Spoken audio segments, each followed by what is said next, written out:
আর এবার নজর রাখবো শহরে যেরকম এটিএম প্রতারণা জালিয়াতির ঘটনা ঠিক সেরকম জেলাতেও কিন্তু একই ছবি দেখা গেছে এবং এটিএম এ শহরে সার্ভে পার্কের দিকে যদি আমরা নজর রাখি কি ঘটনা ঘটেছে টোল ফ্রি নাম্বার আর টোল ফ্রি নাম্বারেই প্রতারণা রাষ্ট্রায়ত্ত ব্যাংকে এটিএম এ প্রতারণার অভিযোগ সার্ভে পার্কে এটিএম এ কি হলো কার্ড আটকে যায় বুথের মধ্যে থাকা টোল ফ্রি নাম্বারে তখন গ্রাহক ফোন করেন আর 2 ঘন্টার মধ্যেই কি দেখা যায় অ্যাকাউন্ট থেকে পর টাকা কেটে নেওয়া হচ্ছে অর্থাৎ গায়েব টাকা প্রায়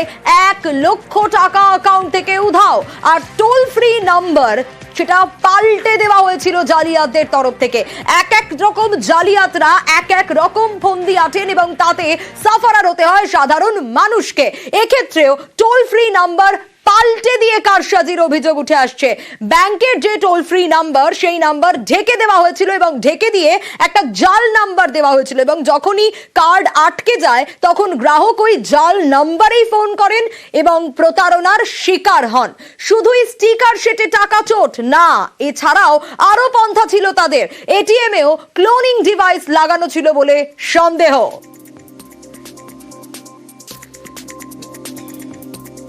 কার্ডটা অটোমেটিক ঢুকে গেছে ঢুকে যাওয়ার পরে তারপরে কার্ড বেরোচ্ছে না হেল্প নাম্বার দেওয়া ছিল কাগজে লাগানো ফোন করলাম ওনারা বললেন এইসব টিপে কার্ডটা ব্লক করবেন সকালবেলা আধার কার্ড এসে আপনি ব্যাঙ্কে থেকে আধার কার্ড নিয়ে এসে এটিএম কার্ড নিয়ে যাবেন এটা পুরো তারপরে এসে দেখছি কোনো ওইসব সব ডুপ্লিকেট লাগানো ছিল মেশিন সব ডুপ্লিকেট লাগানো ছিল মানে কালো মেশিন এরকম ছোটো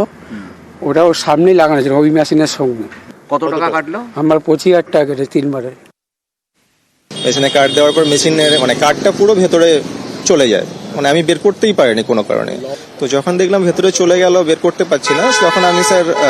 ওই টোল ফ্রি নাম্বার যেটা ছিল ওখানে ফোন করলাম তো ও রীতিমতো বললো আমাকে যে আপনি ঠিক আছে এখন তো আমাদের কোনো স্টাফ নেই বা ওখানে সিকিউরিটিও নেই বললো যে আপনার পিনকোডটা দিয়ে আপনি ক্যান্সেল করে দিন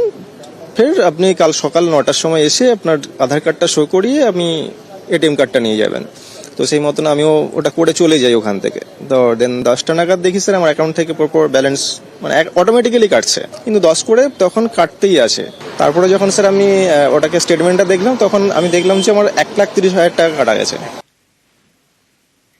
শার্নিকের কাছ থেকে আরো বিস্তারিত জানবো শার্নিক এই সবকিছুর ফাপড়ে পড়তে হয় সাধারণ মানুষকে তারা ভুক্তভোগী হন আর এক্ষেত্রে যে শুধুমাত্র স্টিকার পাল্টে দেওয়া হয়েছিল শুধুমাত্র যে টোল ফ্রি নাম্বার বদলে দেওয়া হয়েছিল তা তো নয় সন্দেহ করা হচ্ছে যে এটিএম এও ক্লোনিং ডিভাইস লাগানো ছিল তদন্তে কি উঠে আসছে দেখো এটিএম যে ট্যাম্পার্ড হয়েছিল সেই বিষয়টা কিন্তু কার্যত স্পষ্ট কেননা গ্রাহকদের একাধিক গ্রাহকের সেই সময় যারা এটিএম ব্যবহার করতে গিয়েছিলেন প্রত্যেকের কিন্তু কার্ড ভেতরে ঢুকে যায় শুধুমাত্র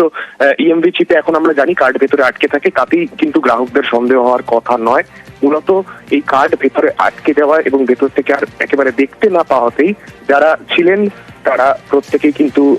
আশঙ্কিত হয়ে সেই মুহূর্তে যে টোল ফ্রি নাম্বার থাকে এটিএম এর ভেতরে বিভিন্ন এটিএম এর মধ্যেই গ্রাহক পরিষেবাতে যারা নিযুক্ত থাকেন তাদের সঙ্গে কথা বলার জন্য এই নাম্বার লাগানো থাকে সেই নম্বরেই তারা ডাইরেক্ট সেখান থেকে ফোন করেন কিন্তু ওইখানেই কিন্তু মূল কারসাজিটা লুকিয়েছিল প্রতারকদের কেননা যে ডিজিটাল ডেটা যেটা ওই ক্লোনিং ডিভাইস থেকে পাওয়া সম্ভব তা থেকেও কিন্তু টাকা উইথড্র করা সেই অর্থে সম্ভব নয় তার জন্য প্রয়োজন বেশ কিছু ক্রেডেনশিয়ালস অর্থাৎ পিন বা ওটিপি সেইটা পাওয়ার জন্য এই টোল ফ্রি নম্বরের পন্থা ব্যবহার করে প্রতারকরা এবং সেই টোল ফ্রি নম্বরে যখন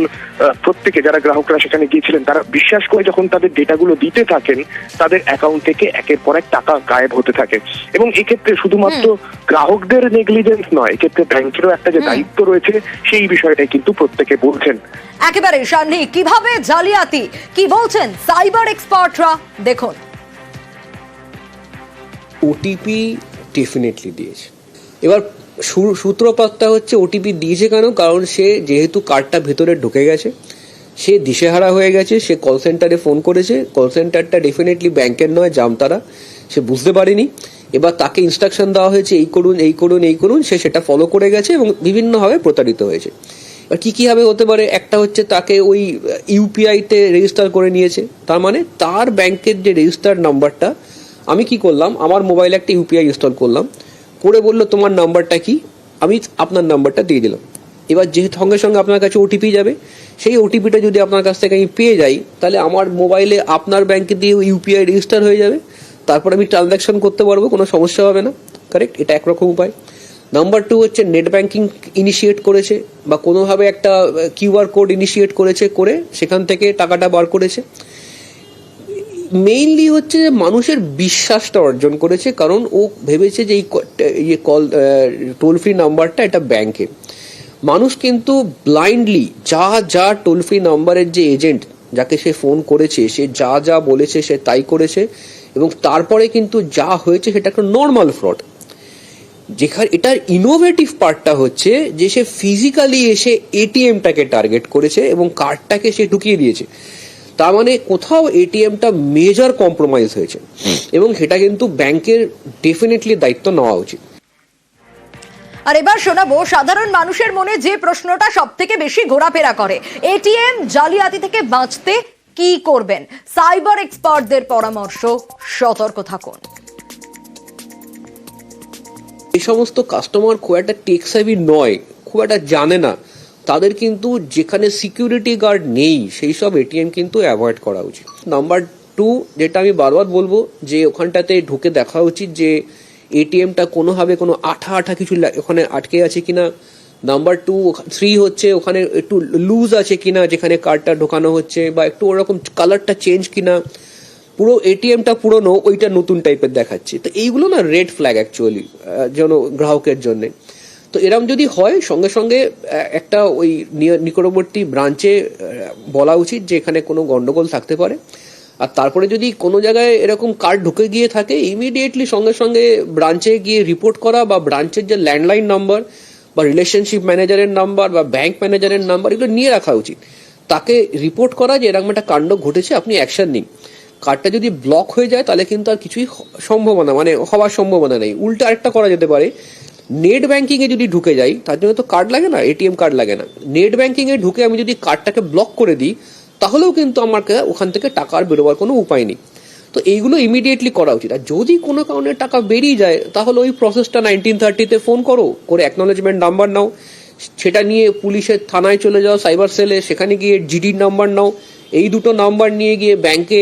একটা চিঠি লেখো, বা ওখানে একটা ফিজিক্যাল চিঠি দাও যে আমার টাকাটা রিভার্স করো।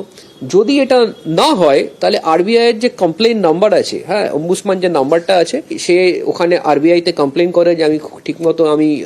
সাপোর্ট পাচ্ছি না ব্যাংকের কাছ থেকে, ইমিডিয়েট ব্যাংক অ্যাকশন নিয়ে নেবে। শুধু কি সার্ভে পার্ক না, হাওড়াতেও এটিএম লুটে দুষ্কৃতীরা এবং তাদের হদিশ পাওয়া গেছে। বাজেয়াপ্ত ডাকাতিতে ব্যবহৃত গাড়ি উদ্ধার হয়েছে। আর কি আরো ডিটেইল জানবো সন্তুর কাছ থেকে। সন্তু, দেখো, একদমই যে আলমপুর রোড, সেই রোডে এটিএম এর দুষ্কৃতী তাণ্ডবের ঘটনায় কিন্তু যে ব্যবহৃত গাড়ি, সেই গাড়িটির কিন্তু এই মুহূর্তে পুলিশ উদ্ধার করেছে। ধুলোগড়ের যে পুরাতন রাস্তা, সেই পুরাতন রাস্তা থেকে এই মুহূর্তে কিন্তু একটি গাড়ি উদ্ধার করা হয়েছে, এবং গাড়ির মধ্য থেকে যে গ্যাস কাটার মেশিন, সেই মেশিনটাও কিন্তু পুলিশ বাজেয়াপ্ত করেছে এই মুহূর্তে। এবং যে পুলিশ যেটা প্রাথমিকভাবে মনে করছিল বেশ কয়েক লক্ষ টাকা কিন্তু এই এটিএম থেকে খোয়া গেছে, এখন পুলিশ সূত্রে যেটা জানা যাচ্ছে প্রায় 16 লক্ষ টাকা কিন্তু এই এটিএম থেকে লুট করা হয়েছে, কিন্তু এমনটাই কিন্তু পুলিশ সূত্রে জানা যাচ্ছে। বেশ,